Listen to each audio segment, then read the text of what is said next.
the bidding war started because, you know, record labels were all dick riders. So I had my rap tape in like 91, and I got like a little record deal when I was like 16 or 17, and everyone's like, you gotta take it. You only get one shot, you gotta take it. And I was like, I ain't taking this bullshit record deal, fuck them. And then I kept going. My lawyer was pissed at me because I refused the deal. And then I went and shot my tape, my demo tape, because back then A&Rs would invite you to the office and you play your little tape, and they'd be taking calls while your song's playing, and you'd be like, yo, listen to the rhyme. Stop the tape, start it over, and they didn't like that, but whatever. But all the labels started saying, no, you need more like R&B, some New Jack, on this and that. You need some kind of, you know, like Father MC was, Heavy D was doing, you know. So you need, and mine was kind of more like, I had like 1 or 2 love songs when I was 16, you know, but they weren't good love songs. My real songs were my real shit. So then I was in a studio session at Chung King, and like, you know, Redman was there, Lord Finesse was there, Yak Fu Front was working with Diamond D. It was like all the rappers, Track Masters was there, and I used to carry a big boombox with a cassette tape with my shit in it everywhere I went, and be like, yo, I'm the best rapper, and play my tapes. So Red Hot Levatone sitting next to me. This is before they blew up as the Track Masters too. I think he had like one song, like he did some Chub Rock stuff at the time, maybe some Red Hot Levatone stuff at the time, his own stuff, you know. And I played, he's like, yo, who's that dude's incredible? I was like, that's me. And they're like, get the fuck out of that. I was like, it's me. Get the fuck out. So then they put the tape in there. And then like all the rappers and producers in the studio was like, yo, this dude is fucking incredible. And then there was like Mercury was there that day. And I believe Giant Records was there, or something. Whatever it was, I left that day with 2 offers because record labels have no faith in their own judgment. But when they see rappers and producers all say, oh, he's great. Yo, here's a record deal. Meanwhile, like them same labels told me they didn't want to sign me because it wasn't R&B enough. But once everybody was jumping on my dick in front of them, I left that day with two offers. So then I got a high-powered lawyer to go shop my shit. And that's when like every label was calling me like, yo, take this meeting, take that. And oh, this is the young hot kid, he's crazy. So, you know, that's how it happens. And then what happens is when you don't take the deals, because I think I had 5 deals and I still didn't take them. I'm like, you know, like I seen everybody coming, so I just chilled.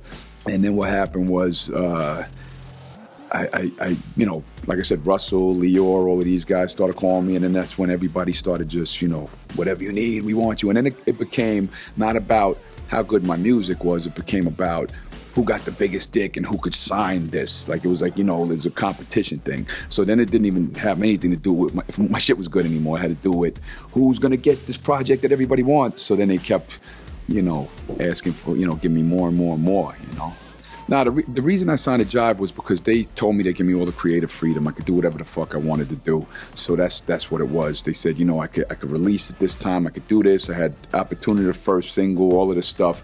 With Def Jam, they said you signed to us, but, you know, we got some rules, which was probably be smarter because I was a young boy and I was wild and crazy. So, and Lior, see, here's the thing. All the labels had this thing where they wanted to do videos where I couldn't show myself. Because at the time, how, you know, you're a white lyrical guy. How many lyrical guys, you know, white guys? So, like, Lior had this whole plan where, like, I'd be wrapped like a fucking zombie, like mummy, and, like, you couldn't see what I looked like. And then Jive had this thing where you wouldn't show my face. And, like, all of them, nobody wanted to show my face. And it's like, you know, because people respect you. So, but if they find out you're a white boy, what if they don't respect you? So it was a lot of that type of stuff in the game at that time. But I went to Jive. Here's the thing, Jive didn't know how to break artists. Def Jam knew how to break street artists. They knew how to do it. Jive would know how to take over if you, like, Tribe Called Quest had the Zulu Nation and De La, so all the footwork was done. They knew how to take something to the next level. Kumo D was already, you know, doing stuff with, you know, Teddy Riley and had these big records out. Keras One already had, you know, Criminal Minded out. Like, they know if you had your platform, they knew how to do something with it. But, like, breaking from the bottom up, it was a lot harder for them. They had a few acts, you know, Foosh Nickens did okay, but like even Keith Murray had Eric Sermon and Redman. It was like they were good at how to take it here. Def Jam was good at creating artists and knowing how to make them pop from nothing, you know. But at the time, I didn't know the industry. I thought, like, if your music's good, the world will love it, and all you gotta do is release it and it'll blow up. I didn't know that there's all this strategic shit involved, and the music's only like a little percentage of it. So, you know, I went to Jive thinking like, fuck, my music will blow, we're good, they're gonna give me all the creative freedoms I need, and that all backfired, you know. But I think no matter where I would have been, I was a loose cannon. and I wanted to do what I wanted to do. You know, I'm an independent artist at heart, and at the time they didn't really have independent artists. Like Too Short was selling 100,000 copies out of his trunk, but then he went to Jive and they knew how to take it to the next level. So that's what I'm talking about. But like I was an indie type of artist where like no rules, I do what I want to do, I say what I want to say, and that's what I always wanted to be. But that didn't really exist in that time.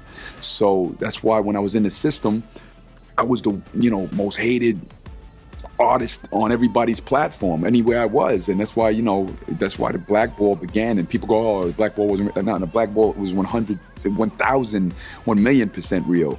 And you know, that's very well documented by a lot of hip hop historians and knowledgeable people that was around at the time, and it's very well documented.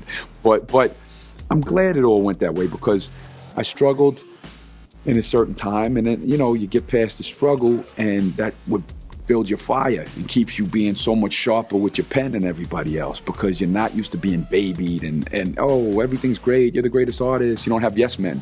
When you're struggling and you're not doing well, you got no men. Everyone tell you, oh, he sucks now. We said, you know, the year before when everything, we got the bidding war, oh, you're the greatest rapper, greatest. As soon as everything falls back a little, they go, no, he ain't never shit, that's why he's not blowing up, no, he sucks. So you got all no men.